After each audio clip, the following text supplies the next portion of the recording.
우리 이제 작전과 예전과 섭리를 공부했는데 다 하진 않고 중간까지 했던 걸로 기억합니다. 그죠? 기억나시나요? 우리 작정은 뭐였죠? 작정은 어떤 거였죠? 네. 한번 확인해 보시고 네, 우리가 잠깐 간단하게 복습을 금방 하고 넘어가도록 할게요.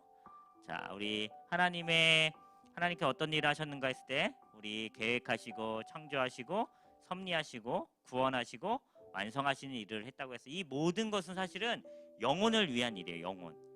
어떤 영혼? 바로 우리들을 위해서, 나를 위해서, 내 영혼을 위해서 하나님께서 이 모든 계획들을 하신 거예요. 하나님의 계획과 창조와 섭리와 구원과 완성은 나를 위한 일이에요. 나의 구원을 위한 일이에요. 그죠? 우리 인류를 구원하시기 위함이에요. 네. 천사를 위함도 아니에요. 그죠? 우리 사람을 위한 일이에요. 자, 그리고 좀 빨리 넘어가도록 할게요. 제가 작정과 우리가 예정과 섭리에 대해서 배웠는데 작정은 조금 비인격적인 존재라고 얘기를 했었어요. 그죠? 그리고 예정은 우리 인간, 사람, 인격적인 존재. 자, 하나님의 작정은 창세전부터 발생해서 이런 영원한 계획이다 라는 얘기를 했고요. 빨리 넘어가도록 할게요. 자, 그리고 작정의 어떠한 특성들도 우리가 공부를 했었죠. 네, 하나님의 깊은 뜻대로 이렇게 작정이 된다라는 것들, 모든 것이 다 하나님의 작정과 계획 가운데 있다라는 것들 우리가 지난주에 배웠고요. 그리고 자, 이것도 넘어가도록 할게요. 자, 요거만 한번 볼게요. 우리 작정에 대한 어떤 결론 부분인데 같이 한번 읽어볼까요? 시작. 하나님은 죄의 원인이 아니시다. 죄는 하나님의 주관 아래에 있다. 하나님은 죄를 억제해 통제하신다. 죄를 선으로 바꾸신다. 하나님은 죄를 심판, 책망하신다. 왜 우리가 이런 결론들을 도출했죠? 어떠한 죄에 대한 결과물에 대해서 사람이 어떠한 이 작전, 계획, 섭리를 다 하나님 탓으로 돌릴 수가 있어요. 이제 우리가 죄 지은 것들, 이런 것들 다 하나님께서 계획하셨기 때문에 내가 오늘 이렇게 죄를 지은 거야, 이렇게 탓할 수 있지만 그렇지 않죠. 하나님은 죄의 원인이 아니에요. 그죠? 자, 그럼 우리 예정이란 무엇인가? 우리 지난주 예정까지 했죠? 맞죠? 자, 예정이랑 같이 한번 읽어볼게요. 시작. 예정이란 하나님께서 창조하신 모든 창조 세계 중에서 도덕성을 가진 인격적인 존재에 대한 하나님의 주권적인 작정, 즉 계획과 목적을 말한다. 예정이라는 것은 우리 사람을 향한 계획들이에요. 그래서 이 예정의 완성이 무엇이냐면 바로 구원이겠죠. 구원. 우리의 구원은 지금 이루어졌나요? 안 이루어졌나요? 네, 이루어졌지만 아직 오지 않은. 그래서 우리가 이것을 이미와 아직 사이에 있다고 얘기해요. 이미 우리는 구원을 받았지만 아직 완성되지 않은 것이 우리의 구원이에요. 그래서 우리가 구원에 대해서 얘기할 때 이렇게 표현하기도 하죠. 두렵고 떨림으로 우리의 구원을 뭐하라고 그래요? 이루라고 얘기하죠. 우리의 구원이 이미 왔지만 아직 완성되지 않았기 때문에. 그럼 우리의 구원이 언제 완성될까요? 그죠? 예수 그리스도의 재림 때, 다시 오실 때 우리의 구원이 완전해지는 거예요. 온전해지는 거예요. 그렇다 해서 지금 우리가 구원을 안 받았나요? 우리는 이미 구원을 받았어요. 아멘이시죠? 네, 그래요. 감사합니다. 자, 이 예정의 주체가 있어요. 예정의 주체는 삼위일체 하나님의 행동입니다. 맞죠? 그러나 구원의 경로에 있어서 구속은 누구? 예수 그리스도, 성화는 성령께서 하시는 일이다라고 우리가 지난주에 배웠습니다. 자, 그리고 이 예정의 대상은 모든 인격적인 존재, 도덕적인 피조물입니다. 자, 온 인류와 선인과 악인이고요. 천사들도 이 안에 예정에 들어오고요. 자, 그다음 이 예정의 대상이 예수 그리스도 있으시다라는 거죠. 이것도 우리가 배웠죠. 예수님도 그 예정 가운데 있으신 거예요. 어떠한 구원의 경륜과 구원의 계획 속에서 예수님 역시도 이 예정의 대상이셨어요. 그래서 태어나심과 그분의 성장하심과 그분의 죽으심과 그분의 부활하심과 그분의 승천하심이 하나님의 구원 계획 가운데, 하나님의 예정 가운데 있으신 거죠. 자, 그런데 우리가 여기서 좀 어려운 부분을 마주치게 돼요. 어떤 거냐면, 그러면 예정됐다고 하면, 우리의 구원받은 사람이 예정됐다고 하면 구원받지 못한 사람들도 있을 텐데 그 사람들은 그건 버려진 거냐 유기된 거냐 라는 논쟁들이 우리가 있을 수 있어요. 근데 이것을 우리가 어떻게 받아들여야 되죠? 하나님의 주권으로, 하나님께서 하심으로. 토기장이 비유 아시죠? 토기장이가 만들어질 때 나는 왜 이렇게 만들었어요? 라고 이렇게 불평불만하지 않아요. 그죠? 하지만 하나님 그렇게 만드셨어요. 또 우리가 그렇다 해서 우리는 그러면 자유의지가 없고 로봇인가요? 라고 또 우리가 또 물어볼 수 있겠죠. 그런 여러 가지 논란이 있는 게 사실은 이 예정교리예요. 예정교리. 자, 이 예정의 어떠한 선택의 정의는 예수 그리스도 안에서 구원하시고 작정하신 하나님의 영원한 목적. 그러니까 여기 앉아 계신 분들은 적어도 이 예정 가운데 그리스도 안에서 구원받기로 작정된 분이시죠.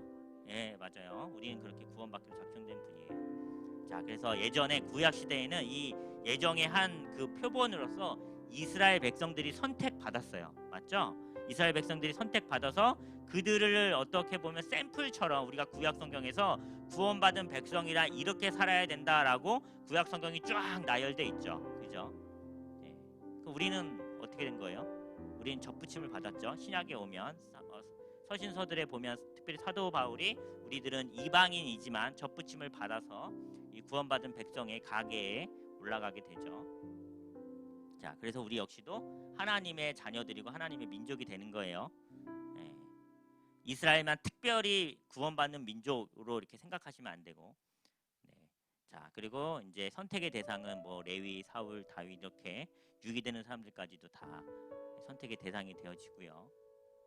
자, 이렇게 한 번씩 이제 이런 구절도 있어요. 청함은 받은 자는 많되 택함을 입은 자는 적죠. 그다음에 이제 유기가 어려워. 유기 한번 읽어볼까요? 유기에 대해서 한번 시작. 유기는 하나님께서 인간의 죄를 용서하시고 구원을 베푸심에 있어서 어떤 사람들은 그냥 내버려 두심으로써 벌받게 하셔서 하나님의 공의를 나타내시기로 작정하는 것이다. 유기에 대해서 우리 훈련생분들이 묵상해 볼 것은 무엇이냐면 그 하나님의 시점과 사람의 시점은 달라요. 그리고 하나님이 아시는 것과 사람이 알 수 있는 영역은 달라요. 우리가 주위를 바라보면서 이 사람이 유기됐다, 이 사람은 구원받았다라고 우리 사람이 판단할 수 있을까요? 어느 정도는 그 구원의 어떠한 성경책의 근거로 해서 우리가 추측해 볼 수는 있어요. 하지만 완전히 판단할 수 없어요. 예를 들면 믿지 않은 내 남편이 유기됐을까요? 아니면 그 구원으로 예정되어 있을까요? 혹시나 그 시험 들지 마시고, 전 다 여기 사정을 알고 얘기하는 건 아니니까. 아직 그 초등학교 때는 열심히 다니던 내 자녀가 지금은 교회를 다니지 않아. 그러면 이 내 자녀는 구원받은 대상일까요? 유기된 대상일까요? 이런 고민들이 우리가 이런 것들을 배우면서 나올 수 있어요. 그죠? 근데 그건 하나님의 시점과 사람의 시점이 다르다는 것이 무엇이냐면 하나님 입장에서는 이미 구원받을 자와 유기자가 정해져 있지만 우리 사람이 그것을 함부로 판단하고 전도해야 될 사람과 전도하지 말아야 될 사람을 가르면 안 된다는 거예요. 우리는 다 구원받을 자로 여기고 전도하셔야 되는 거예요. 우리는 다 구원받을 자로 여기고 저 같은 경우는 복음을 전하고 말씀을 전하고 설교를 해요. 우리 여러분들도 마찬가지로 가족분 중에 혹은 같은 뭐 이웃분들 중에 친척들 중에 정말 이 사람은 하나님 이 사람은 버리신 자니까 이렇게 묵상하기보다는 하나님 이분 역시도 은혜로서 하나님의 은혜로서 구원받은 그 하나님의 선택된 숫자에 들어갈 수 있도록 해주세요라고 하면서 기도하시면서 간구하셔야 돼요. 알겠죠? 네, 우리는 유기자들을 우리가 정할 수 없어요. 알겠죠? 우리는 유기자들을 정할 수가 없어요. 자, 유기에 어떠한 이제 하나님의 어떠한 목적이 있죠. 중생과 구원의 은혜를 베푸실 때 일부 사람 버려두시고 강가하시는 목적이 있고요. 하나님의 어떠한 정의와 공의 차원에서 그리고 그들의 죄를 위하여 수치와 하나님의 진노로 그들 자신을 다 돌리시는 목적이 있어요. 정죄하심. 사실 그래서 온 인류가 다 구원받으면 얼마나 아름다워요. 그죠? 온 인류가 다 구원받으면 정말 아름다울 것 같지만 근데 또 한편으로 생각해 보면 그러면 정의가 사라지는 거예요. 정의가. 그런데 우리는 구원받을 사람이에요? 구원받지 못할 만한 사람이에요? 구원받지 못할 사람들인데 그럼에도 불구하고 하나님께서 은혜 주셔서 우리를 구원해 주셨죠. 이렇게 정말 흉악무도한 죄인인 원성규를 하나님께서 구원해 주셨어요. 네. 우리가 이 뜻을 사실 다 알 수 없어요. 네, 다 알 수 없지만 그렇습니다. 자, 그래서 그 선택 교리는 우리를 겸손하게 만들어요. 어떻게 겸손하게 만들까요? 이 앞에 있는 원성규라는 사람이 이렇게 교리를 가리키고 있지만 이것을 안다고 해서 제가 교만할까요? 저는 사실 그렇게 교만하지 않아요. 왜냐하면 제가 이 아는 것은 아무것도 아니라는 생각이 들기 때문에 그래요. 이것은 하나님 나라 갔을 때 더 많은 지식으로 하나님께서 내가 어떤 사람이다라고 저한테 얘기해 주실 거기 때문에 저는 사실 이런 것들이 저에게 어떠한 그 의가 되지 않아요. 그죠? 어떤 점이 우리를 겸손하게 만드냐면 세상의 미련한 것들을 택하사 우리 같이 죄 있는 사람들을 우리를 택하셨기 때문에 우리는 이 선택교리 앞에서 겸손할 수밖에 없죠. 내가 지금 믿지 않는 사람들에 비해서 내가 더 나은 게 있어요? 있어요, 없어요? 우리 그 교회 다니는 사람들이 그 교만한 것 중에 하는 사람이 뭐냐? 쟤는 구원받지 못했어. 나는 구원받았어. 이런 어떠한 교만함이 있을 수 있어요. 물론 기쁨으로 우리가 그 구원을 받아줄 수 있지만 그것에 어떠한 차별을 두고 저 사람은 못난 사람, 나는 좋은 사람 이렇게 하시면 안 돼요. 왜냐하면 우리 역시 똑같은 죄인인데 마치 나는 좀 더 의인이냐 우리가 나갈 때가 있어요. 그렇게 하시면 저 사람이야 나나 똑같았어요. 똑같이 죄인인데 하나님 날 선택하셨죠. 그런 겸손함이 우리 안에 있어야 돼요. 자, 그리고 선택교리는 우리를 은혜를 깨닫게 해주고 또 감사하게 해주고 또 이 선택교리 때문에 우리가 예배 드리게 되어지고 그리고 또 이 선택교리로 우리가 전도와 선교 지금 VIP 작정하고 있는데 많이들 쓰셨나요? 네, 괜찮아요. 난 몰라요.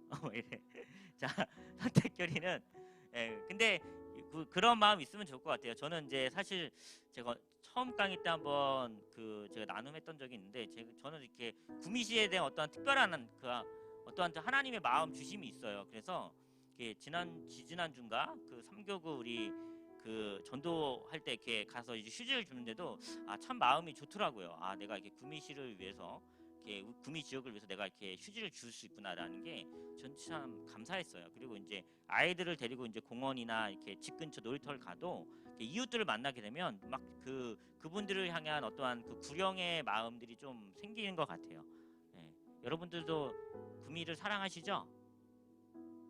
네, 사랑하셔야 돼요. 하나님께서 여러분들에게 터전을 주셨으니까 그죠? 네, 구미시 인구 몇 명인지 아시죠? 한 40만에 41만 정도 돼요. 그죠? 이 모든 이 40만의 인구가 예수님 믿기를 같이 기도해 주셨으면 좋을 것 같아요.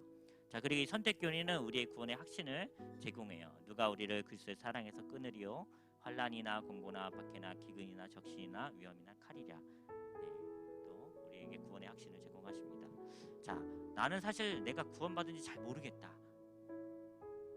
어른들 중에서도 있어요. 이게 보통 중고등부 애들 대상으로 하면 사실 좀 많이 들어요. 손을. 보통 자신의 구원에 대한 확신을 어디에 두는지 아세요? 자신의 행위에 둬요. 행위. 내가 뭔가 이렇게 벌 받은지를 많이 하고 예배에 잘 나오지 않고 그러면 내 구원에 대한 어떤 확신을 그 행위에 두기 때문에 특별히 그 중고등부 아이들은 그럴 때 내가 지난번에 수련회 때는 구원받은 것 같았는데 지금 다시 수련회 와서 내 살면서 바라보고 좀 구원받지 않은 것 같아요 라고 얘기하는 애들이 많아요. 근데 이게 아이들만 그런 게 아니라 어른들도 마찬가지예요. 어른들도. 그렇죠. 하지만 하나님께서 우리를 구원해 주셨다는 거 여기 앉아 계신 분들 역시도 저는 그렇게 확신해요. 여기 앉아 계셨다는 것 자체만으로 하나님에 대해서 끊임없이 배우고 있다는 것 자체만으로 하나님께서 여기 계신 분들을 다 구원하셨으리라 라고 믿고 제가 기도합니다. 자, 그리고 선택교리는 능력 있는 기도를 갖게 해주시고요. 우리가 하나님의 자녀잖아요. 그죠? 하나님의 권세가 있어요. 그리고 선택교리는 성경에 있는 명백한 진리입니다. 자, 이렇게 해주고요. 자, 그리고 선택교리는 자신의 선택받음에 대한 지식을 주고요. 우리가 지난주에 여기까지 했죠? 맞죠? 자, 지금 이제부터 이제 시작인 거예요. 네. 자, 이제 섭리에 대한 이야기를 할게요. 섭리는 뭘까요? 네, 섭리. 자, 섭리에 대해서 이제 하나님의 섭리하심. 자, 섭리 같이 한번 읽어볼게요. 시작. 섭리란 하나님께서 창조하신 그 아주 만물이 당신의 목적을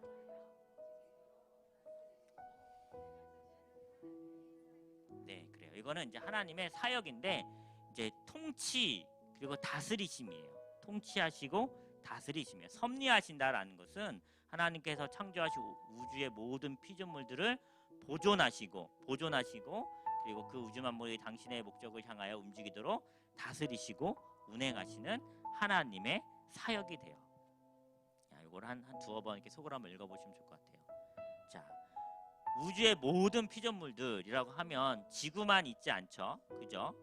전 우주를 얘기하는 거예요. 태양계, 그다음에 어떠한 이제 그 공정과 자정과 그 모든 법칙들 이런 것들을 보존하시고 통치하시고 다스리시고 운행하시는 분이 하나님이신데, 이 모든 어떠한 이런 규칙이나 이런 것들을 하나님의 섭리라고 해요. 네. 이 섭리가 없으면 이 창조 질서가 무너지겠죠. 네. 자, 그래서 모든 우주와 이 섭리의 대상이 있어요. 대상. 이 대상이 누구예요? 먼저는 모든 우주가 되겠고, 그 다음에 이 물질적인 세계가 되겠죠. 네. 자, 그리고 동물계에도 섭리의 대상이에요. 자, 같이 한번 마태복음 6장 26절 읽어볼까요? 시작.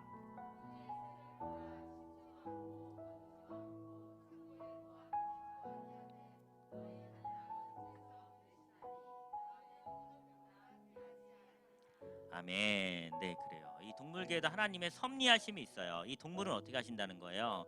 심지도 않고 거두지도 않고 창고와 모아에 들이지도 아니하는 어떠한 이런 그 동물계의 어떠한 생태계가 있어요. 약육강식의 이런 것들 다 이것도 하나님의 어떠한 섭리이죠. 네. 그래서 사실 큰 틀에서 보면 어려워하지 마시고 들으시기 바래요. 어떠한 이 코로나나 오미크론의 이런 모든 것들도 큰 틀에서 보면 어떠한 하나님의 경륜 가운데 있는 거예요. 그래서 우리가 이런 것들을 대할 때도 이제 우리가 같이 빨리 우리를 이런 어려움에서 구해달라고 하나님한테 간구해야 돼요. 주신 이도 하나님이시고 거두시는 이도 하나님이시기 때문에. 네. 자, 그리고 또 어떠한 민족들의 일들 있죠. 그러니까 나라와 나라들 사이의 일, 우크라이나와 러시아 사태와 같은 일들, 우리나라의 어떠한 그 긴 역사의 틀들, 이스라엘의 그 어떠한 인류 역사의 그런 것들도 이 섭리의 대상이에요. 하나님의 큰 어떠한 계획 가운데 있는 거예요. 하나도 그냥 발생한 것이 없어요. 자, 그리고 사람의 출생과 운명도 마찬가지죠. 네. 자, 보면 굉장히 조금 혼란스러울 수 있어요. 여호와께서 사무엘에게 이르시되 내가 뭐라고 하고 이미 사울을 버려 이스라엘 왕이 되지 못하게 할 거늘 하면서 밑에 보면 내가 그의 아들 이새에게 보내리니 이는 내가 그의 아들 중에서 한 왕을 보았느니라. 이 한 왕이 누구죠? 이제 다윗이 되겠죠. 하나님의 섭리 가운데 이스라엘을 뭐 하시는 거예요? 하나님께서 직접 통치하고 이끌어 가시고 가시는 거예요. 네. 자, 그리고 자, 우리 시편 75편 6절에 7절도 한번 읽어볼게요. 시작. 물은 높이는 일이 동쪽에서나 서쪽에서 말미암지 아니하고 남쪽에서도 말미암지 아니하고 오직 재판장이신 하나님이 이를 낮추시고 더를 높이시느니라. 아멘. 그래요. 네, 인간의 어떠한 성공과 실패도 어떠한 그 특별하신 작정하에 하나님의 다 이 섭리 가운데 있어요. 네. 가난함과 부함과 또 풍족함과 또 빈곤함이 다 하나님의 어떠한 섭리 가운데 있는 거예요. 때문에 내가 지금 상황이 어렵다고 해서 불평불명하기보다는 하나님이 주신 것으로 여기고 감사하고 이후에 이제 복된 삶들을 계속적으로 간구할 수 있으면 좋겠죠.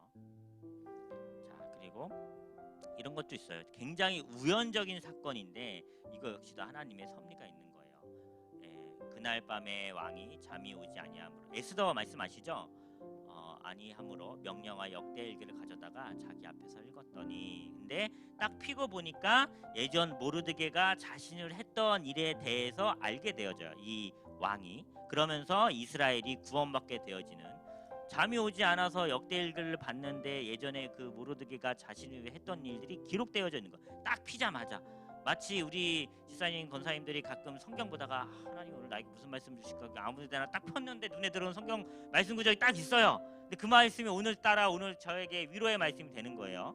그죠? 그럴 경우가 있겠죠. 그러면 그 말씀 붙잡고 그날 하루를 사시게 되죠. 하나님 어떠한 뜻 가운데 있을 수 있어요. 근데 매번 이렇게 그렇다고 해서 오늘 이 말씀 마음에 안 드는데 하고 또 한번 펴보고 또 펴보고 이러시면 안 되겠죠. 네, 이럴 경우도 있다라는 거예요. 이렇게 하나님의 뜻대로. 자, 그리고 의인을 보호하시기도 하고요. 시편 4절 8절 말씀. 내가 편하게 듣고 자기도 하리니 나를 안전히 살게 하시는 이는 오직 여호와 신이이다. 아멘. 자, 그리고 악인을 이렇게 적발하시고 형벌을 하시기도 하고요. 이 섭리의 대상, 공의의 하나님이시기 때문에 그 하나님의 백성의 필요에 대한 공급도 하세요. 우리 빌립보서 4장 19절 말씀 같이 한번 읽어볼까요? 시작. 나의 하나님이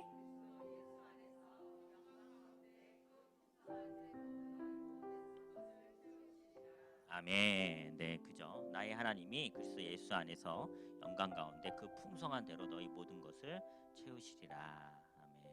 네, 그게 다 체험 받고 계실 줄 믿습니다. 내가 지금 좀 뭔가 부족한 것 같지만 이미 하나님은 선하신 분이기 때문에 우리들 너무나 사랑하셔서 지금 최고의 것들 주고 계신 거예요. 이것이 고난일지라도 어려움일지라도. 예. 자, 그리고 이제 우리의 기도에 응답하시는 분이 바로 하나님이시죠. 자, 같이 한번 읽어볼게요. 시작. 내가 또 너에게 이르노니 구하라 그러면 너에게 주실 것이요 찾으라 그러면 찾아낼 것이요 문을 두드리라 그러면 너희에게 열릴 것이니 구하는 이마다 받을 것이요 찾는 이는 찾아낼 것이요 두드리는 이에게는 열릴 것이니라. 아멘. 네, 그래요. 우리 그 지사님 권사님들이 교리 산책 하신다고 이렇게 체크하셔서 이 자리에 오신 거잖아요, 그죠? 근데 내가 체크한 것 같지만 이거 역시도 하나님의 뜻과 계획이 있으셨던 거죠. 그래서 저랑 이렇게 보게 되어지고, 사실 어떻게 보면 저희 여기 몇 분 사교구 분들 말고는 진짜 제가 교회에 있는 동안 한 번도 못 볼 분들이 계신데 이렇게 교리 산책을 통해서 얼굴을 뵐 수 있잖아요. 저는 이것도 하나님의 계획이기 때문에 저는 여기 계신 분들 하나하나가 굉장히 소중해요. 왜냐면 하나님의 계획이고 하나님의 어떤 뜻과 작전 가운데 있기 때문에 제가 이거를 함부로 하면 어떻게 될까요? 하나님의 뜻에 거슬리는 거죠. 그래서 전 더 빡세게 하고 싶어요. 그래서 네. 자, 그래요. 뭐 출애굽기 32장 내용도 보면 하나님께서 이제 어떻게 이 이스라엘 백성들을 구원해 내셨는지 또 이런 내용들이 있고 또 이제 모세가 이제 하나님한테 이제 어떠한 중보기도를 요청하는 부분도 있어요. 이런 것들도 한번 보시고요. 자, 볼게요. 이제 여기부터 이제 강의한 내용에는 없을 거예요. 이제 여기는 그냥 천천히 그냥 편하게 들으시면 될 것 같아요. 요거는 이제 섭리의 3요소라고 해요. 이거 정말 좀 신학적인데 보존하시고 협력하시고 통치, 이게 섭리의 3요소예요. 이게 지금 이제 우리 최복규 전사님이 이제 강도사고시 시험 이제 좀 있으면 보시거든요.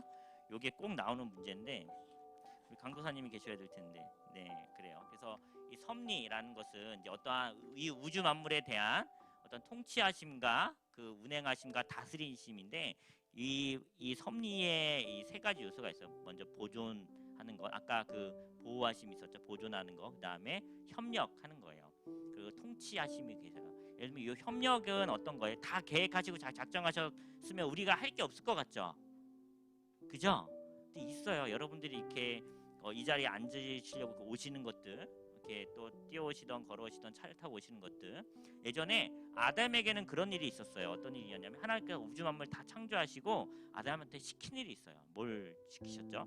태초에 그 죄짓기 전에 동물의 이름을 짓게 하셨어요. 그렇게 뭐 하는 거예요?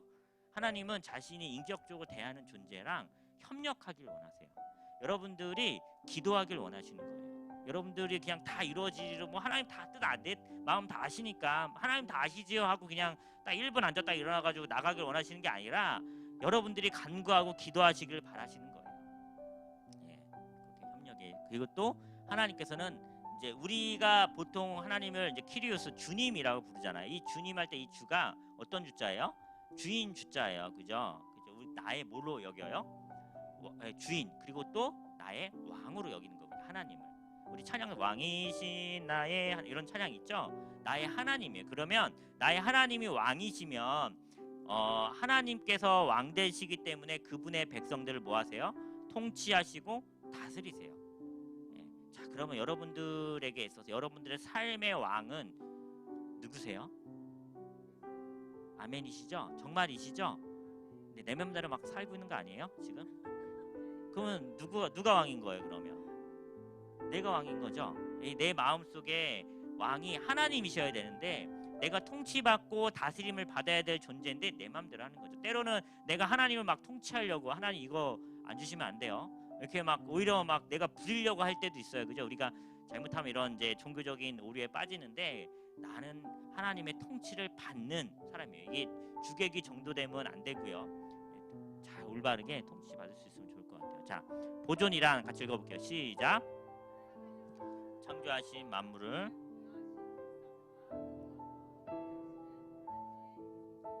지속적인 사역이다. 이 보존이라는 것은 하나님께서 창조하신 만물을 부여하신 특성과 능력으로 유지하시는 어떠한 공정과 어떠한 자전, 그리고 이제 어떠한 그 중력의 법칙들, 이런 것들, 사람의 태어나고 뭐 이런 어떠한 그 모든 생리적인 것들, 하나님 지속적인 사역이죠. 자, 그래서 이 보존에 대한 성경 구절들이 사도행전 17장 28절과 또 히브리서 1장 3절을 보면 그렇게 있어요. 한번 확인해 보시고요. 자, 이번에 협력에 대해서 할게요. 협력. 자, 같이 한번 읽어볼까요? 시작. 협력이란 하나님께서 모든 행동에 있어서 피조물과 협력하시며 그들의 특징적인 특성들을 주관하셔서 그들로 행동하게 하시는 사역이다라고 합니다. 이렇게 협력이라는 것은 이와 같은 것들이 있지요. 자, 그래서 이제 협력에 관련된 말씀 구절들이 이렇게 있고요. 자,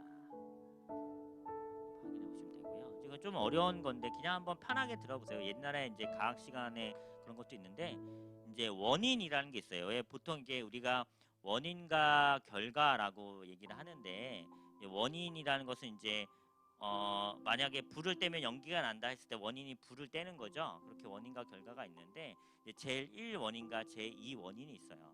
어렵죠? 그냥 편하게 들으세요. 그래서 제1 원인은 하나님의 절대적 의지와 능력이 모든 만물의 가운데 하나님의 그 일어나는 것들이 하나님의 의지와 능력이 제1 원인이 돼요.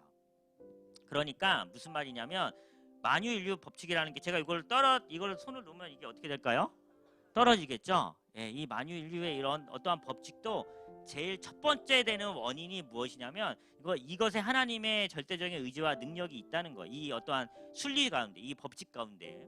예, 그 다음에 이제 제2 원인이라고 하면 어떠한 자연 법칙, 인간 의지, 뭐 이런 것들이 있다라는 거. 예, 그래서 하나님께서는 이렇게 제2 원인과 협력하여 활동하고 계세요. 그러니까 어떠한 인간 의지와 더불어서 활동하고 계시다 이런 거죠. 그러나 제2 원인을 뛰어넘은 제1 원인이 더 중요하다. 이제 이런 이 만유인류 법칙이나 뭐 갑자기 해나 달이 서거나 이런 어떠한 초자연적인 어떠한 기적 같은 것들 있죠. 그것도 하나님 뜻과 계획 가운데 있죠. 하나님이 절대적인 의지와 능력이 있는 어떠한 그 운행 체제인데 우리가 구약 성경에 이런 걸 보면 어떤 기적들이 일어나잖아요. 그거 역시도 하나님께서 하셨기 때문에 하나님께서 멈추실 수 있는 거죠. 통치에 대해서 할게요. 제가 개인적으로 제일 좋아하는 부분이에요. 자, 하나님의 통치란 시작. 하나님의 통치란 하나님께서 만물을 일정한 목적으로 통치하시고 그 자신의 신성한 목적의 성취를 이루기 위해 행하시는 하나님의 지속적인 활동을 의미한다. 그래요. 하나님께서 만물을 일정한 목적으로 통치하시고 그 자신의 신성한 목적의 성취를 이루기 위하여 하나님의 지속적인 활동이 통치 개념이에요. 자, 우리 모두 다 이 지속적인 이 활동, 이 통치에 안에 들어가 있어야겠죠. 자, 우리 에베소 1장 3절 6절 우리가 지난주에 읽었으니까 눈으로 한 번만 봐주시고 맨 마지막 빨간 글씨만 보면 그의 은혜와 영광을 찬송하게 하려는 것이 이 통치의 목적이에요. 이 섭리교리에 대한 좀 잘못된 이해들이 좀 있는데 이건 좀 어려우니까 그냥 편안하게 들으시기만 하면 될 것 같아요. 이게 이제 제가 전에 한번 얘기했던 자연신론, 이신론이라고 하는데 이것은 마치 그 제가 전에 한번 얘기했던 대로 그 시계 같은 거 있잖아요. 여기 시계가 있는 카메라 밑에 시계가 있는데 이 시계를 그냥 만들어 놓으면 우리 사람이 거의 더 이상 건들지 않잖아요. 그죠? 그런 것처럼 이 세상을 그렇게 두셨다라는 거예요. 그렇지 않죠. 하나님은 계속적으로 여러분들을 섭리하시고 간섭하셔요. 결석하면 제가 계속 간섭하죠. 숙제 내라고. 네, 이렇게 계속 그냥 내버려 두지 않아요. 하나님은. 그죠? 네, 그래요. 그리고 또 범신론이라는 것도 있어요. 범신론 하나님과 세상을 구별하지 않고 뭐 이렇게 하는 그런 것들이 있어요. 그래서 이제 사실 이 범신론은 사람이 자유의지적이 아니고 아무런 책임이 없다고 이렇게 주장하도록 하는 것이 범신론이에요. 네, 하나님과 세상을 구별하지 않는 것. 하지만 내가 죄 지으면 내가 죄에 대한 대가를 받아야 돼요. 내가 죄 지은 것이 하나님이 하도록 하신 게 아니니까. 네. 자, 일반 섭리란 하나님께서 자신의 우주 전체에 정해놓은 법칙에 따라 2차원적 원인을 통해 역사하신 섭리가 바로 일반 섭리예요. 네. 자, 이렇게 한번 특별 섭리는 이제 어떠한 비상 섭리 또는 기적이라고 하는데 기도에 대한 응답하시고 고통에서 구출이나 은혜와 도우심이 유익한 사역에 응하시는 특별한 섭리를 우리가 특별 섭리라고 해요. 일반 섭리는 그냥 이 자연들이 돌아가는 것들이고요. 또 특별 섭리는 어떤 거예요? 아까 제가 얘기한 대로 성도 여러분들이 간절하게 기도하는 것들이 이루어지는 것들, 그것도 하나님의 섭리 가운데 있는 거죠. 그러니까 기도해야겠어요? 기도하지 말아야겠어요? 네, 기도하셔야겠죠. 매일마다 시간을 좀 정해놓고 기도를 좀 하셔요. 그래서 내가 무엇을 구해야 될지 모르겠으면 말씀을 보면서 기도하시면 더 좋고요. 자, 그래요. 이 섭리가 우리에게 주는 또 유익들이 있어요. 먼저 첫 번째 같이 한번 읽어볼게요. 시작. 하나님의 섭리는 우리의 모든 일에 하나님이 관여하심을 깨닫게 해주고요. 2번도 읽어볼게요. 시작. 하나님의 섭리는 우리를 겸손하게 하고요. 세 번째도 읽어볼게요. 시작. 하나님의 섭리는 우리가 우리의 어리석음이나 유로 어려움과 슬픔을 당할 때 갚는 위로를 줍니다. 네, 하나님께서 하시고 있는 일이기 때문에 자, 그래서 하나님께서 섭리 이렇게 우리 가운데 주는 유익이 있어요. 그래서 하나님 섭리에 대한 믿음은 우리 시대의 발전과 성공을 단순히 우리 자신의 능력같이 소산이 아닌 하나님의 선물로 우리가 여길 수 있어야 되고요. 그리고 또 우리 5번은 같이 읽어볼까요? 시작. 하나님의 섭리는 불안하고 험악한 세상에서 우리에게 안심을 주죠. 이게 세상에 있는 사람들은 어떻게 흘러갈지를 모르잖아요. 예측 불가능하기 때문에 불안하고 이것이 굉장히 난폭해 보이지만 우리는 어떤 믿음이 있어요? 이것이 하나님이 하셨구나. 하나님이 어떠한 속성들, 하나님이 사랑이시고 하나님이 정의로우시고 선하신 분이기 때문에 우리 마음 가운데 안심을 줄 수 있죠. 자, 하나님 섭리는 그의 의도가 궁극적으로 틀림없이 승리하리라는 것을 의미합니다. 그렇죠? 그래서 여기에 모든 일어나는 것들이 또한 궁극적인 하나님의 승리로 가고 있고요. 또 7번 하나님의 섭리를 인정한다고 해서 우리 삶에서 우리가 져야 하는 개인적 책임을 회피할 수 없죠. 우리는 우리가 지은 죄에 대한 형벌을 우리가 받아야겠죠. 네, 이렇게 알고 계시면 될 것 같습니다. 여기까지 하고요. 우리 잠깐 한 10분 정도 쉬었다가 우리가 다시 시작하도록 55분에 시작하도록 할게요. 잠깐 오늘 이제 창조에 대한 이야기를 할 건데 하기 전에 약간 상식적인 부분을 하나 알려드리고 시작하도록 할게요. 제가 글씨를 좀 많이 못 써요. 하지만 우리 학생분들은 다 알아듣실 걸로 생각하고 하도록 할게요. 자, 하나님께서 태초에 천지를 창조하셨어요. 그죠? 네, 첫 번째 날 뭘 창조하셨어요? 네, 맞아요. 빛아 있어라라고 빛을 첫째 날 창조하셨어요. 맞죠? 둘째 날 뭘 창조하셨어요? 맞아요. 궁창을 창조하셨어요. 둘째 날 궁창. 그죠? 셋째 날. 예, 맞아요. 땅과 이렇게 성경책 보면 다 나와요. 창세기 1장 보면. 일단 땅을 창조하셨고 넷째 날 해와 달과 별을 창조하셨어요. 그리고 다섯째 날 어류를 창조하셨어요. 맞죠? 네, 이 정도는 우리 이제 초등학교 자녀들을 두신 분들은 우리 초등학교 애들도 다 아는 그죠? 여섯째 날 뭘 창조하셨어요? 동물을 창조하시고 사람은 언제 창조하셨어요? 네, 마지막 날 여섯째 날 같이 창조하셨죠. 그래서 우리가 요것도 좀 잘 헷갈려요. 사람과 동물은 같은 여섯째 날 창조하셨어요. 네, 요거를 꼭 기억하세요. 이건 그러니까 우리가 이제 상식적으로 알면 좋을 거니까. 그래서 첫째 날 이렇게 저는 이거를 이제 사실 좀 이렇게 암기를 했어요. 그래서 뭐 빛궁 땅의 어동인 뭐 이런 식으로 암기를 했어요. 그러니까 순서를 안 까먹더라고요. 저랑 한번 따라해 볼까요? 시작. 빛궁 땅의 어동인. 네, 외울 수 있겠어요? 그래요? 뭐 우리 집사님들은 안 외우셔도 돼요. 저만 외우면 되죠 뭐. 네, 아무튼 이렇게 첫째 날, 둘째 날, 셋째 날, 넷째 날, 다섯 이렇게 하나님께 요 창조의 어떠한 질서 가운데 하나님께서는 이렇게 태초에 이렇게 첫째 날, 둘째 날, 셋째 날 이렇게 창조하셨어요. 자, 그럼 우리가 여기서 또 살펴볼 게 뭐가 있냐면 우리는 구약에 머무는 사람들이 아니잖아요. 우리는 또 신약에 머무는 사람들이니까 일단 요걸 한번 문제를 내볼게요. 이 첫째 날이 요일로 치면 언제일까요? 저번에 한번 얘기했었죠 제가. 그죠? 요 안식하신 날이 무슨 요일이에요?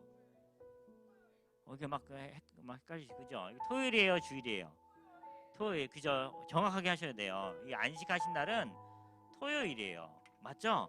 우리가 만약에 이렇게 주일이라고 하면 이게 또 헷갈려져요. 그죠? 그러면 이 첫째 날은 언제예요? 주일이에요? 맞나요? 주일. 그럼 둘째 날은 언제예요? 어떻게 맞아요? 자, 볼게요. 맞아요. 월, 화, 요일로 치자면 수, 목, 금, 토, 주일이 되는 거예요. 그 우리가 주일날 이렇게 쉬네요. 그죠? 맞죠? 네. 그래요. 자, 그러면 여기 또 한번 생각해 볼게요. 예수님께서는 언제 십자가에 달려 죽으셨죠? 요일로 치면 우리가 그래서 성금요일이라고 표현하죠. 예수님께서 십자가에 달려 금요일날 죽으셨어요. 맞죠? 그래서 우리가 성금요일이라고 우리 지난주에 우리 그 했잖아요. 성찬식도 하고 그랬잖아요. 그죠? 자, 그리고 뭐 했어요? 무덤에서 뭘 하셨어요? 하나님께서 토요일날 다 천지를 만드시고 다 아름답다라고 하시면서 안식하신 날이 토요일이잖아요. 그죠? 그래서 우리 안식교나 뭐 이렇게 구약에 머물러 있는 종교들은 토요일날 예배드리잖아요. 그래서 무덤을 나름 표현하면 무덤에서 예수님께서 이날 죽으시고 그 다음에 안식하셔서 무덤에서 안식하시고 언제 다시 이제 부활하셨어요? 첫째 날 이 천지가 창조된 첫째 날 이 주일날 부활하신 거예요. 우리가 이 개념을 잘 잡고 있어야 주일 개념이 헷갈리지 않으세요. 그래서 이 부활하셨어요. 근데 여기에 참 의미가 있어요. 이 예수님은 이 부활의 첫 열매 되시잖아요. 그죠? 첫 열매 되세요. 그리고 요한복음 1장에서 보면 예수님을 뭐로 표현하고 있냐면 빛으로 표현하고 있어요. 빛으로. 네, 요한복음 1장, 2장을 보시면 천지 만물을 하실 때 로고스와 뭐 이런 것들 막 얘기 나오면서 빛으로 표현하고 있어요. 그리고 부활의 첫 열매가 되시는 분이 바로 이 예수님이다라는 거. 요거를 좀 한번 기억해 주시면 좋을 것 같아서 제가 오늘 화이트보드를 좀 준비해 달라고 했어요. 그래서 요 개념을 잘 갖고 계세요. 우리 하나님께서는 이 천지를 만드시고 마지막 날, 일곱째 날, 이게 안식하신 날이 이제 7일째 날이잖아요. 7일째 날. 그때 안식하셨구나. 근데 우리가 지금 현재 주일을 지키는 것은 예수님의 부활하신 날을 기념하기 위해서 이 날을 지키는 거죠. 네. 말씀하세요. 네네.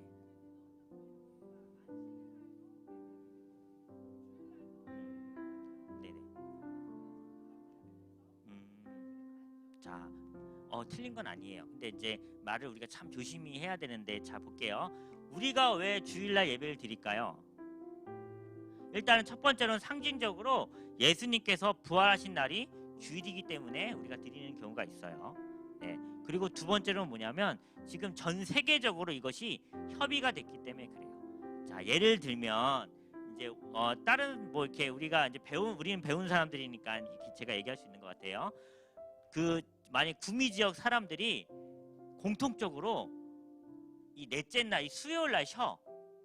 다 쉬는 날이야. 다 나머지는 다 노동자들이 여기는 구미 지역 법이 그래요.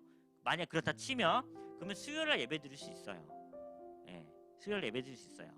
예, 다만 지금은 전 세계적으로 우리가 보통 주일날, 그러니까 일요일이라고 표현하면 이 일요일 날 다 쉬잖아요. 전 세계적으로. 그죠? 우리나라도 이렇게 양력으로 해가지고 이때 쉬고 그러다 보니까 언제 예배드리기가 제일 편해요.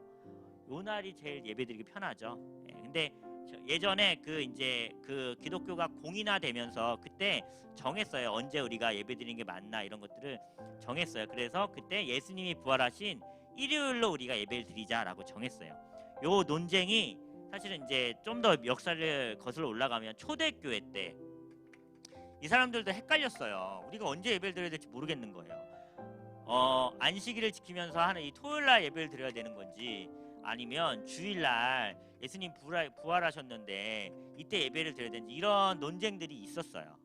그때 당시에도 있었어요. 근데 나중에 기독교가 공인화되면서 우리가 이제 나중에 뭐 기회 되시면 배우시겠지만 기독교가 그 로마에 공인화되면 처음에 박해받았잖아요. 그죠? 10대 박해 있고 막 이러거든요. 그 이후로 공인화되면서 이 주일날 우리가 예배드리기로 이렇게 결정한 거예요.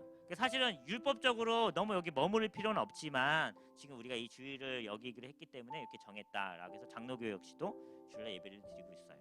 네. 근데 고집스럽게 이제 그 안식일 날 토요일 날 예배 드리는 경우가 이제 있는 곳이 뭐 안식교라든지 이런 곳이 있죠. 거의 구약에 머물러서.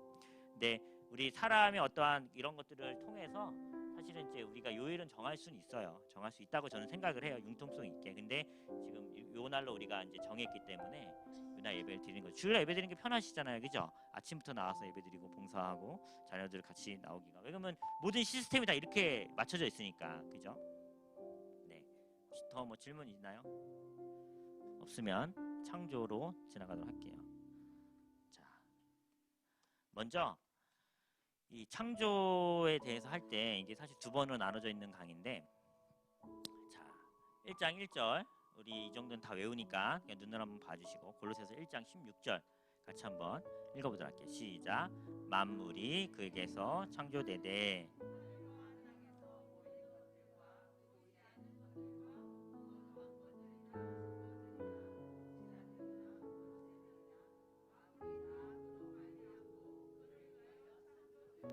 아멘. 자, 이 천지 만물의 창조의 개념은 보이는 것과 보이지 않는 것에 대한 창조예요.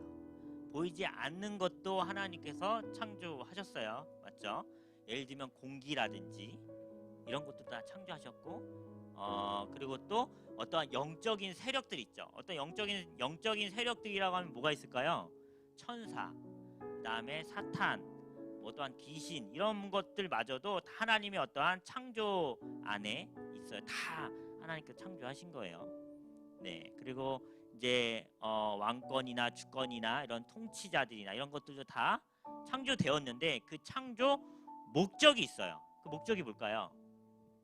그를 위하여. 그러니까 누굴 위하여?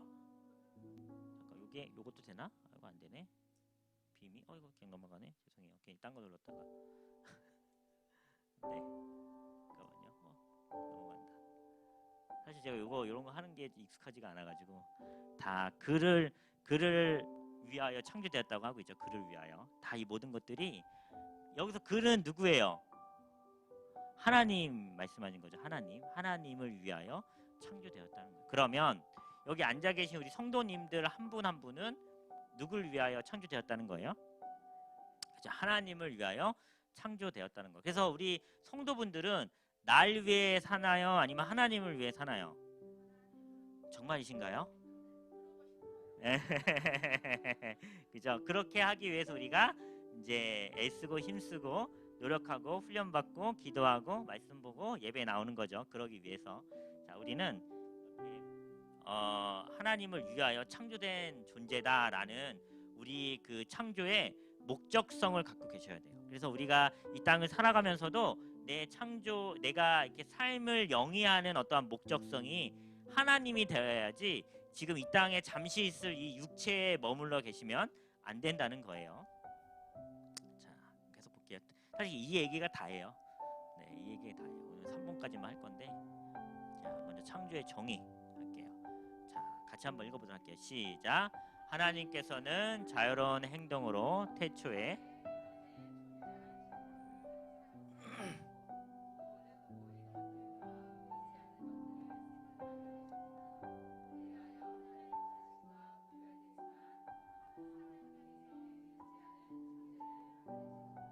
아멘. 그쵸? 자, 성경은 이제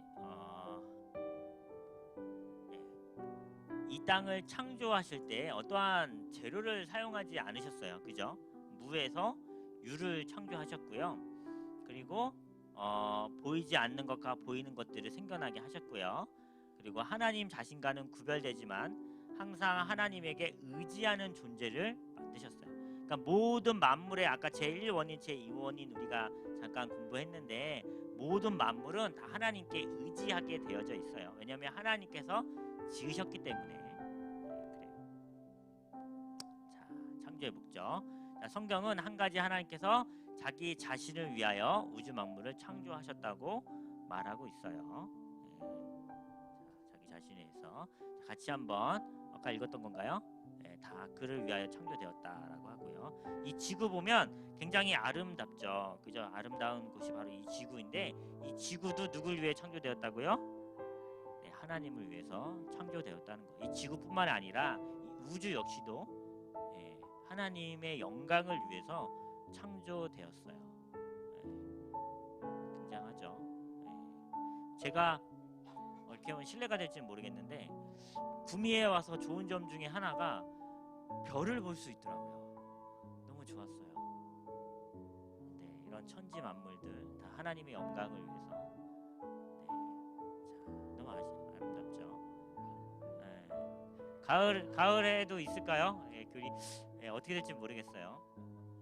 자, 이런 어떠한 바닷속에 있는 어류들도 하나님의 창조 목적에 의해서 창조되었습니다. 네, 너무 예쁘죠?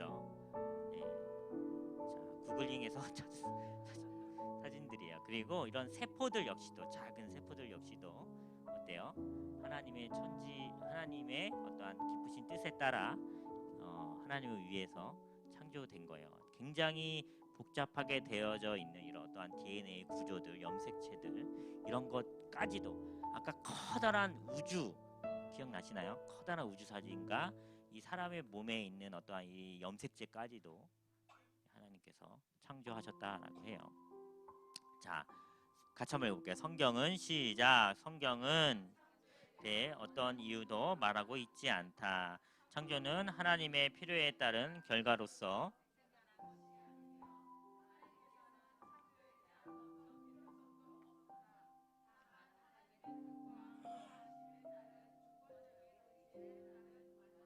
자유로운 행동으로 창조하신 것이다. 자, 우리가 이 창조에 대해서 묵상할 때 우리 사람이 무언가 만드는 행위와 하나님께서 이렇게 창조하신 행위가 구분되어지는 게 있어요. 뭘까요? 사람은 뭘 만들 때 왜 만들죠? 맞아요. 필요하기 때문에 만들어요. 핸드폰이 필요하기 때문에 만들고, 책상이 필요하기 때문에 만들고, 옷이 필요하기 때문에 만들어요. 하지만 하나님은 자신에게 필요하기 때문에 만드실까요? 안 그래요. 자신의 그 어떠한 기쁘신 영광을 위해서 만드시는 것이지, 우리가 가끔 그 오해하는 게 무엇이냐면, 우리가 하나님께 필요한 존재로 우리가 오해할 때가 있어요. 하나님은 하나님 스스로 뭐 하시는 분이에요? 자족하시는 분이에요. 자족하시는 분이 바로 하나님. 우리는 하지만 우리의 필요에 따라서 이렇게 만들게 되어지죠. 네. 뭐 예를 들면 해와 달은 하나님이 필요하실까요? 그죠? 필요하지 않으시죠. 그죠? 누구 때문에 만드셨을까요? 그러면 우리 때문에 만드셨겠죠. 아, 그렇구나. 예, 우리 네. 그래요. 우리를 위해서 만드셨어요. 자, 이번 좀 말씀도 한번 보시고요. 네, 제가 우리 강준수 사님 같이 얘기를 하다 보면 어떤 걸 느꼈냐면 온 우주 만물이 우리 강준수 사님 중심으로 돌아가는 것 같더라고요. 네. 길가의 꽃도 우리 지사님 때문에 폈고, 오늘의 이 교리 강좌도 우리 지사님 때문에 생겼고, 네, 좋아요. 아, 그럼요. 맞습니다. 네, 그래요. 자, 우리가 이제 이러한 하나님의 행동을 이해할 때 두 가지 렌즈가 좀 필요해요. 먼저는 이사야 45장 9절 말씀인데 나중에 한번 같이 한번 읽어볼까요? 그래도 자, 읽어볼게요. 시작. 질그릇 조각 중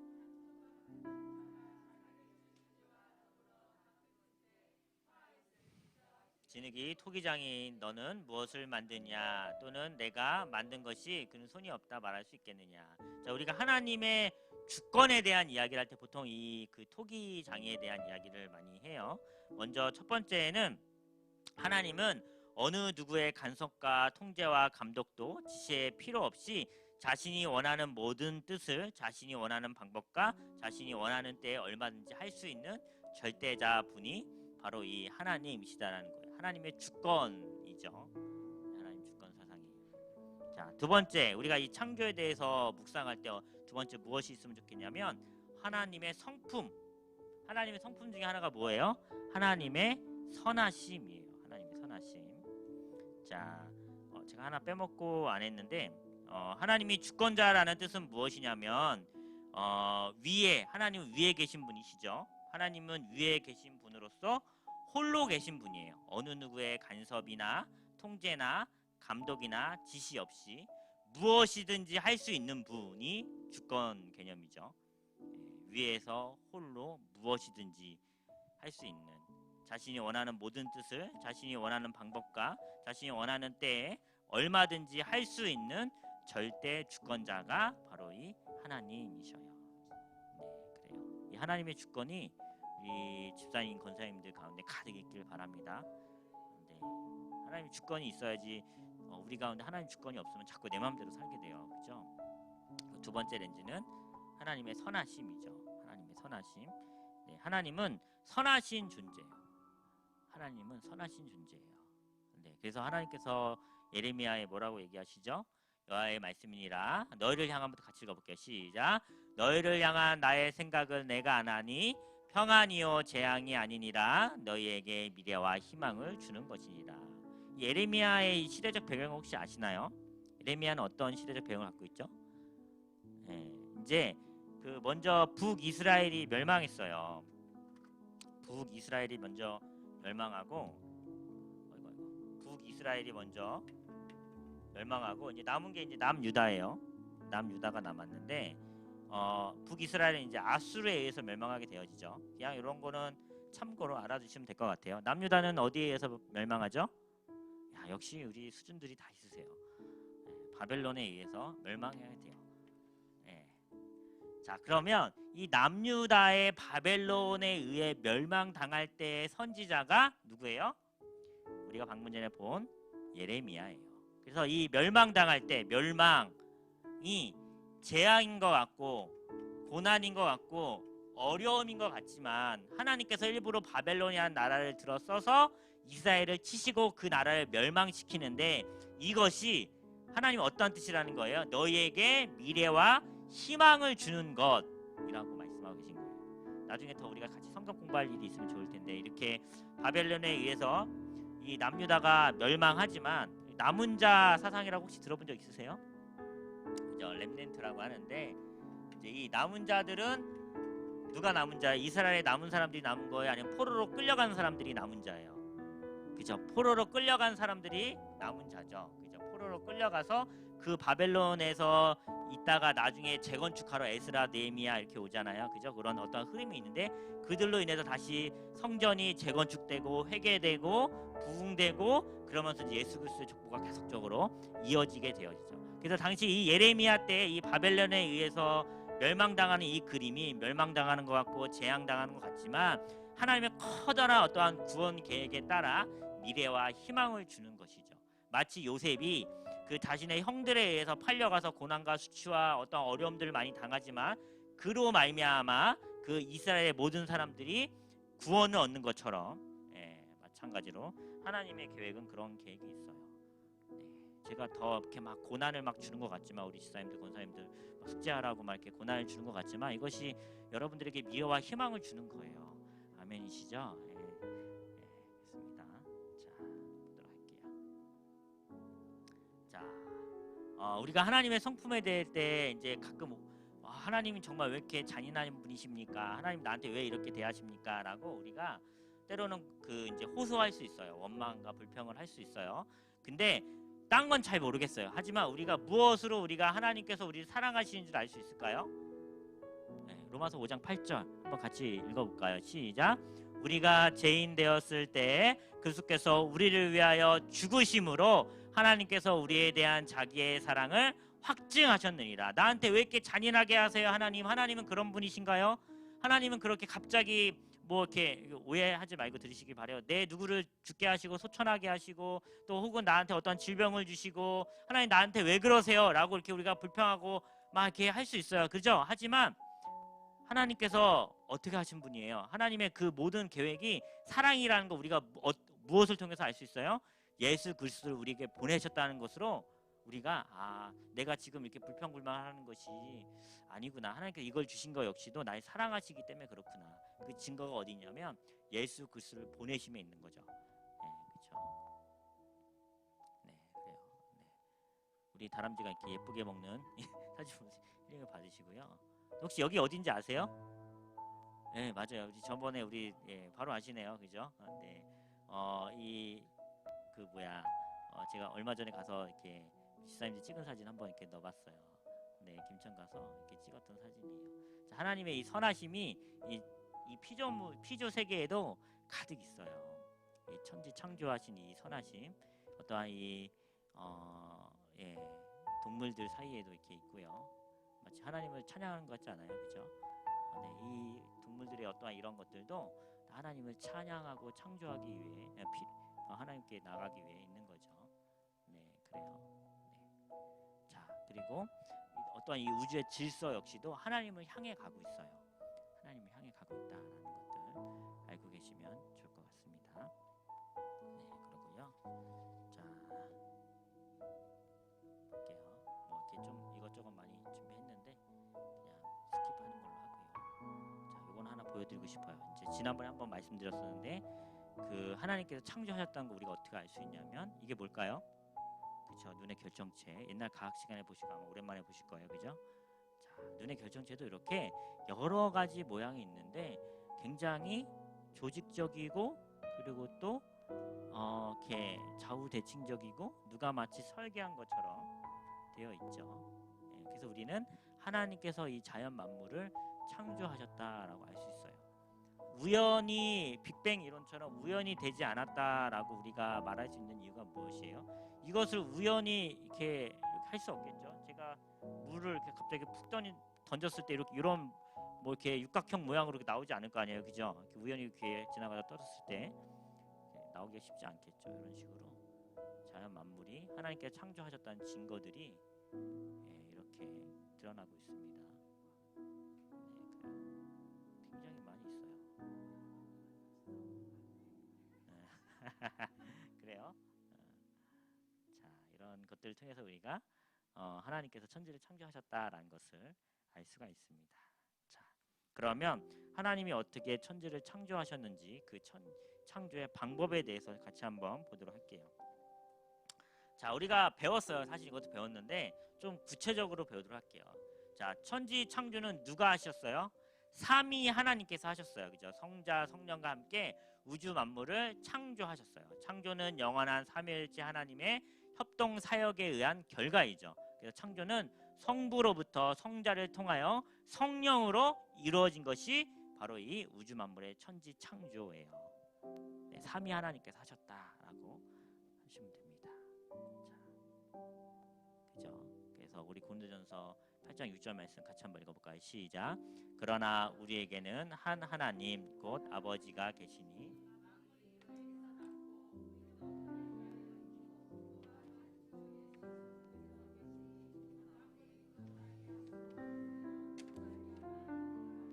네, 그래요. 그래서 한 하나님 그 아버지가 계시니 만물이 그에게서 났고 우리도 그를 위하여 있고 또한 한 주 예수 그리스도께서 계시니 만물이 그로 말미암고 우리도 그로 말미암아 있느니라. 그러니까 성부, 성자, 성령의 사역이 바로 이 우주 만물 천지 창조고요. 창세기 1장 2절 보면 우리가 지난번에도 한번 읽었고 예전에 몇 주 전에 담임 목사님께서도 이 구절 갖고 말씀 전하신 것 같아요. 땅이 혼돈하고 공허하여 흑암이 깊은 위에 있고 하나님의 영은 수면 위에 운행하시느니라. 하나님의 영은 어떤 걸 얘기하는 거라고요? 성령님께서 함께 하셨어요. 이 천지 만물의 창조에 대해서. 자, 하나님은 단순한 명령의 말씀으로 우주 만물을 창조하셨어요. 굉장히 직설적으로 여호와의 말씀으로 하늘이 지음이 되었으며 그 만상은 그의 입 기운으로 이루어졌도다. 그가 말씀하심에 이루어졌으며 명령하심에 견고히 섰도다. 말씀하심으로 빛아 있어라 하니까 빛이 생겼고 궁창아 생겨라 하니까 궁창이 생겼고 땅, 해, 달, 별 다 말씀으로 창조하셨죠. 말씀으로 천지 만물을 창조하셨어요. 그리고 정말 중요한 개념이 뭐냐면 무에서 창조하셨다. 아무것도 없는 어떠한 무라는 개념도 사실은 그 뭐가 있는 거죠.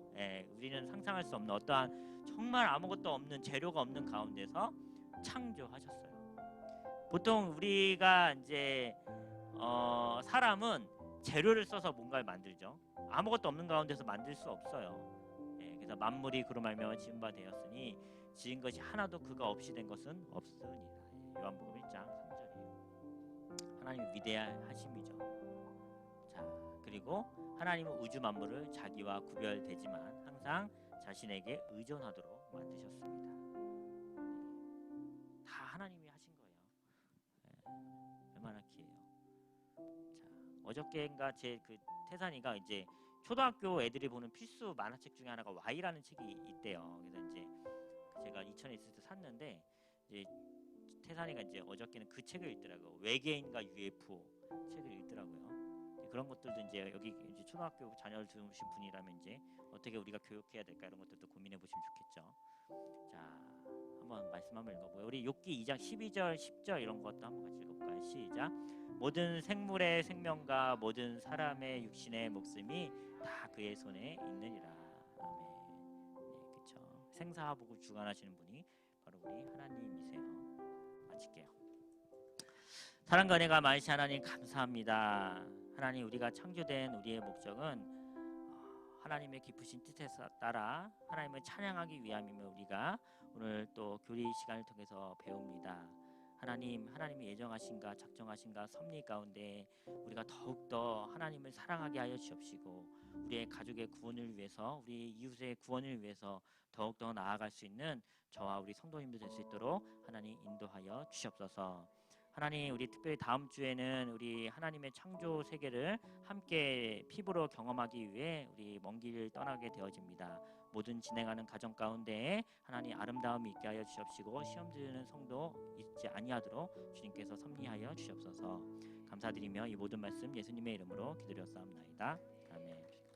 네, 감사합니다.